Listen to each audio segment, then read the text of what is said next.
Hi everyone. It's another dreary day in paradise. Well, it's not paradise. We are, I guess from this vantage point of the sewing room, it does look beautiful out there, but that is not snow. It is solid, compacted blocks of ice. If you were to run into those supposed snowbanks, you'd damage your car. There isn't anybody around here who isn't just over it. So how do you keep sane? You keep stitching. And so here we are. We're back up in the sewing room, and I have worked out my February goals. Now I wanted to really explain that when I put something on my goals list for a month, it doesn't preclude me going off on a tangent on something I just feel like working on. Even though that project maybe isn't on the list, these are the things though that I just want to be able to check off for the month, but I will probably do several other things in between. And one of the things that I have to figure out is G and I are getting ready in our minds. We are still getting ready in our brains to head out. Of course, it'll take a jackhammer to get our RV out because there's a big ice berm in front of it. But we're hoping maybe in about a month or so that we'll be on the road. And so there's a couple of quilts. I want to take a couple of quilts that are already cut out. All the pieces are cut out, and so all I have to do is sit and sew them. Quilt tops. So I'm going to figure out which two quilt tops to take with me, because I think this trip will be gone maybe a little over a month, so I'll need quite a bit to keep myself busy. The other thing that I decided to do, and I'm not sure how this will work out, but I got the idea from my friend Kim in the Sew and Sew Sisters, and that is to keep a little quilt diary. So I found this little 2017 weekly planner, Explore, Dream, and Discover. And I've never been a good diary person, consistent, but what I wanted to do is to actually, although I'm starting a month into the year, write down on each month my goals list, and then on each day where I am able to stitch hand or machine stitch, I just want to write down my thoughts about that. Just a little one-liner, no stress, no big deal. If I miss a day, no big deal, but just to kind of keep for a year a little quilt diary. I think it'll be fun to see at the end of the year what that will feel like, because I was looking for a photo and I had to go through all these rolls all the way back to 2012, and I was amazed at what an extraordinary stitching life I had created. And I thought, oh, I just like to try something a little different. So I'll keep you up to date on how this goes, but I'm kind of excited about it because I do believe in writing down your desires, your goals, your wishes, because that intention of writing it down seems to open the world in an extraordinary way. Now let's get on to the stitching. So I've gotten several requests about how I prep wool. Even though I've done a wool prepping tutorial before, it's always good to refresh and to understand exactly how I do it, because it is a little different than other people, and I do it only to satisfy my own needs as far as taking my stitching with me and traveling. So we're going to be venturing into that subject next. So, prepping a project 101. No test at the end of this video. I use specific projects for my wool and embroidery that fit my needs, and I tend to be someone who doesn't, if you're like a precision person and wanting it exact, I'm probably not your person. I kind of want to go for the enjoyment. If it's a little bit off, that's okay. I'm a little bit primitive, a little bit fun. So this is one of my favorite magazines. It's Primitive Quilts and Projects, and I can usually find at least one, if not 3 projects in an issue that I could potentially create.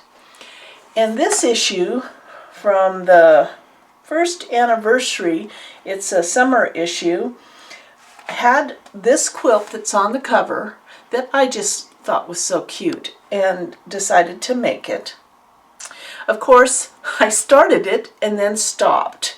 And it ended up in a project box in a UFO pile for whatever reason. I mean, I have no rhyme or reason to what motivates my brain and my heart in quilting. But for whatever reason, this stayed in a project box. And now this year, I am on the hunt to empty those project boxes. So I had everything, all the fabrics in there.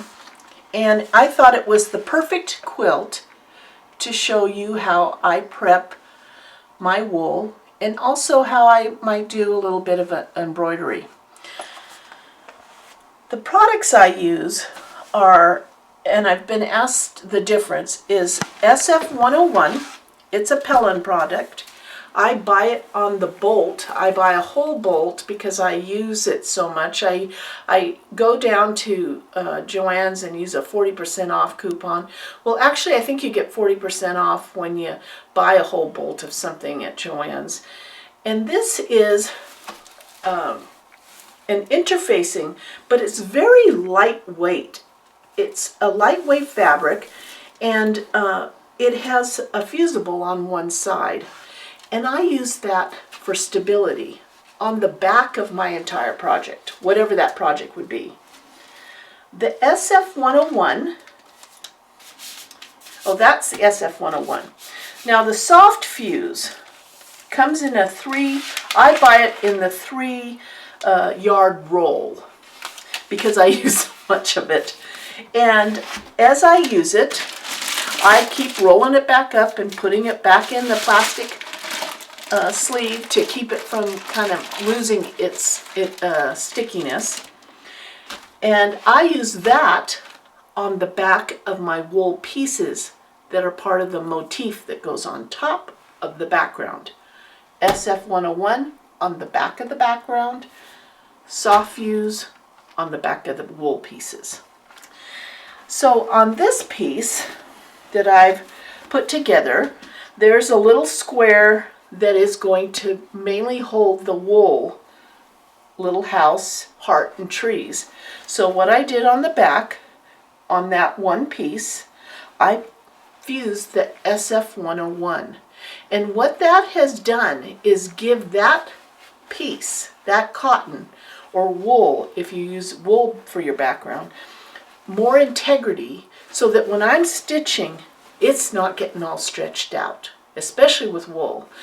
And when you used cotton and you're stitching wool, I tend to sometimes pull that thread a little too tight, and this kind of keeps that at a nice tension. So the SF101 is going on the back of a background. The soft fuse, which you'll see here, is for my pieces. So you have a rough side and a smooth side to the paper. And you lay the rough side over your pattern and you just trace your pieces onto the smooth side. And now I'm going to be cutting these apart and fusing them to my wool.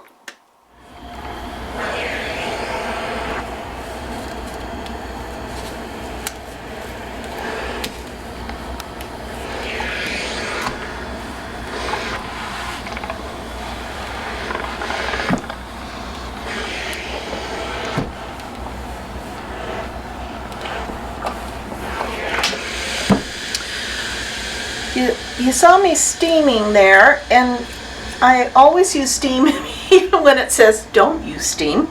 I do anyway. And so now, after I've steamed one side, I'm going to flip it over now that they're all stuck on there.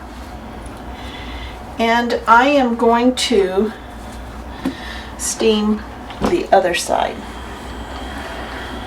just to make sure that soft fuse is really stuck on the wool, because the wool is a little heavier than cotton and more, I don't know if you call it porous, but there's a lot more fibers to adhere to. So this way I know that I'm getting that soft fuse really stuck on there.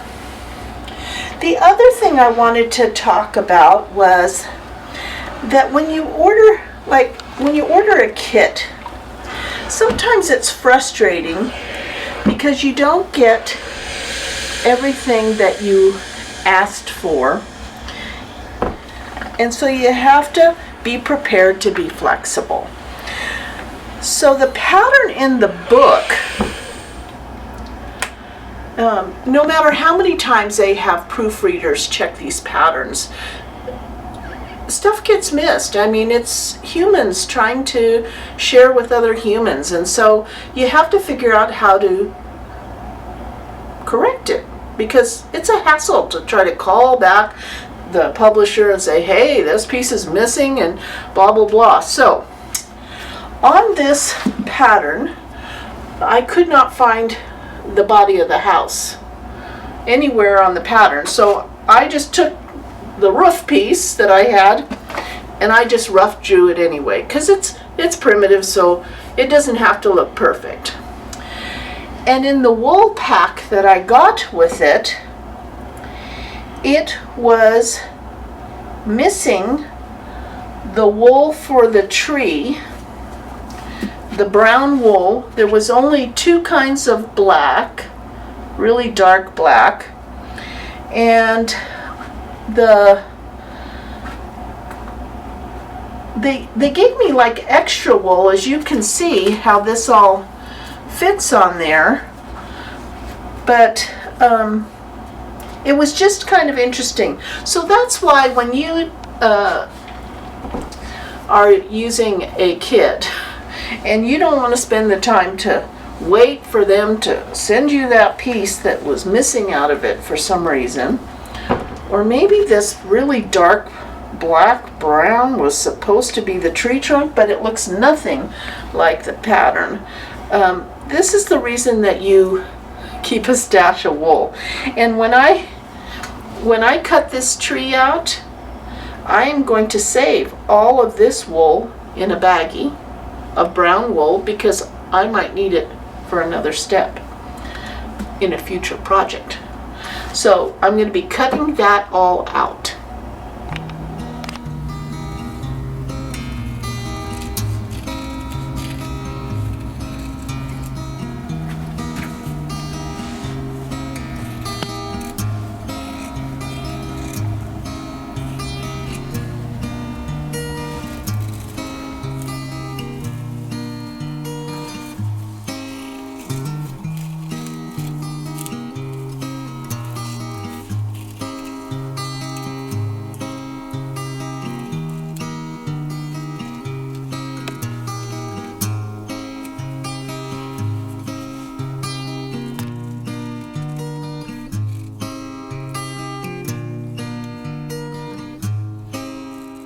Usually when I do fine cutting like this, I have my tongue stuck out.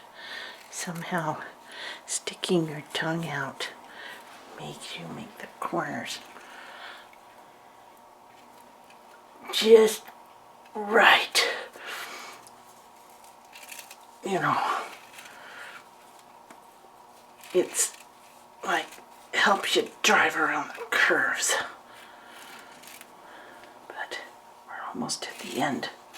So I drew my pieces, I rough cut them out, and now once they're fused, I am fine cutting on the line on my draw lines.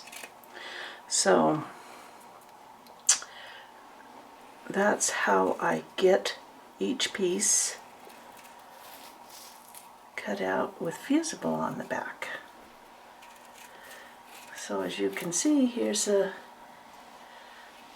my tree, and it's got fusible on the back. And so I have all these big chunks left over because I placed the pieces tightly on the wool. So I now have these pieces that can go into my wool stack, my wool bag for use on other projects. So I never throw away any chunk of wool. Now the next thing I want to show you before I show you how to fuse these on and place them on is this particular project also has an embroidery component to it. And when I went to Crabapple Hills retreat, I learned how to copy my embroidery pattern using a micro pen, and I loved it. I have been using all kinds of other type things to try to get the embroidery drawn onto my piece, and some of those, when you iron it, the lines disappear. Well, Meg Hockey, who is the designer behind Crabapple Hill, she uses just a brown micro pen. It's one of those Micron 01, and it's in the light brown color. She traces all of her embroidery projects with this, and when you embroider over it with thread, you don't even see it anymore. And it's permanently on there, so I never have to worry about it disappearing on me. So I use a light box. Yeah, this is an American-made, I've had it for years, and it's miso, made in the USA, and it's a plastic box with this fluorescent light, and I can move the light around, and it's simple, lightweight, much more reasonable than the newer tracing. And since I'm just your, I'm not a designer, I'm just your average Joe embroiderer, I don't need anything that's going to cost me a few weeks of retirement to own. So this has worked out great for 20 plus years. And so I used it today. So I laid my pattern. This pattern sheet comes out of the magazine, and it has all of the patterns in the magazine on it. So you have to find your particular pattern. And I found the wording, and then I lay this where I want it to sit. And I kind of judged it by how it looked from the actual photograph of the project. And then I take my pen and I kind of tightly, I suppose if you were a purist you'd tape all this down, but that's so not me. So I just kind of hold it firmly with my fingers, and then I just draw lightly and I trace my lettering.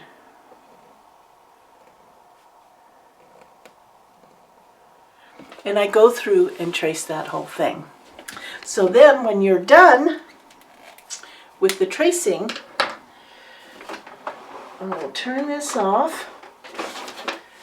You have, I don't know if you'll be able to see this, but you have your embroidery design where you want it.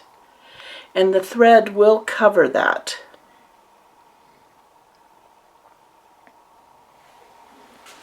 Now normally I would put SF101 on the back of my embroidery, but because this embroidery is just a little strip on the border, I'm not going to do that. I'm going to just try my hardest not to pull that thread too tight and make it pucker. So next step for this project is to put the wool on.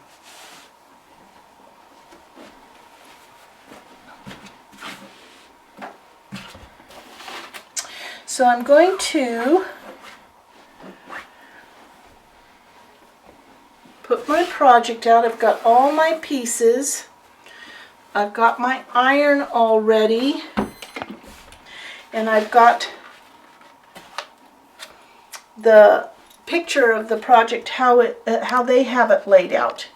And then I'm going to start laying mine out. And the first thing I'm going to do is to start peeling that backing off. And it just comes right off. And you can feel on the back that the fusible's there.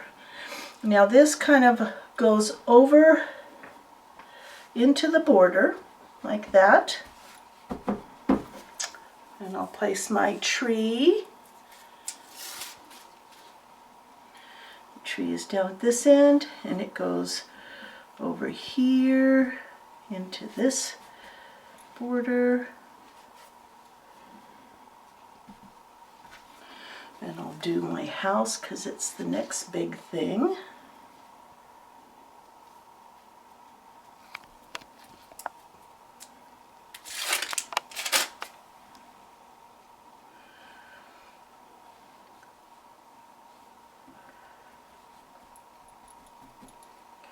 And my funky little roof.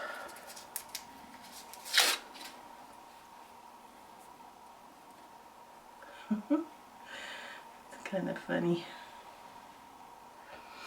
Now I notice that this is opposite, my tree is a little bit opposite of what is in the pattern, but I'm not going to fret that because in order to get this mirror imaged, I would have had to trace from the backside, and there's pattern on the backside. So you kind of wish designers would already reverse their patterns, but not all of them do. And then I'm going to, and actually this wasn't the designer who didn't reverse the pattern, it was the publisher of this magazine. So if you're out there and you hear me, I would like your designs in your magazines to be reversed, especially if you're putting them on paper like this, where if I reversed it, I would have to draw through this pattern. I don't know, that would just make me crazy. So, but this kind of stuff doesn't bug me, so I'm just gonna do it my way. I could break out in song, oh well. Okay, so this is gonna go under this. So it goes under this guy. And I'm just going to keep moving things around till I get them on there where they all fit. My little heart plant. And I'm going to put my door. The thing about primitive is it doesn't have to be exact, which is always a gift for a stitcher like me.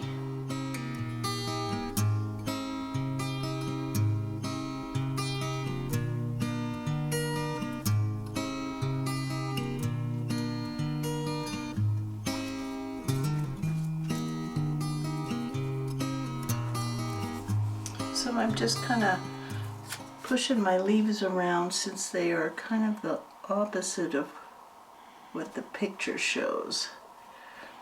Okay, so now, do I have them where I want them? No, not quite. I'm gonna move this one a little bit, just to my liking. Different from the pattern, but just to my liking.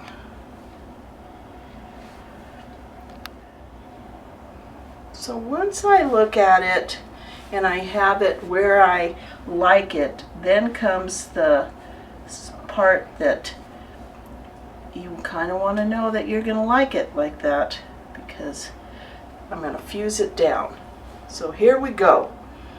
I got my iron on, I've got my steam going, and I'm just going to press straight down so things don't move. And I'm just going to gently press that down, and then I'm going to lift up and press again. And I'm doing this until I get everything kind of semi-steamed. So I've got it kind of all steamed. You can see nothing's going to really move. I'm going to flip it over and give it a final steam through the back side. So I'm steaming through the SF-101. And I'm really making sure. Now I can iron a little as opposed to press, because it's not going to move. And once I feel pretty good about it, I think I've been working on it for about 1.5 minutes, 2 minutes. It is ready to stitch. Isn't that cute? That's going to be cute. So now I have to stitch the embroidery and the wool, and then I'll be adding the final 2 borders. And so that's it. Lickety split, easy, easy peasy. And I can take this in the RV or in the car if we're going over the mountain, and I don't have to worry about losing any pieces. The whole thing is down. So we'll see you next time. Hope you have some good stitching days ahead.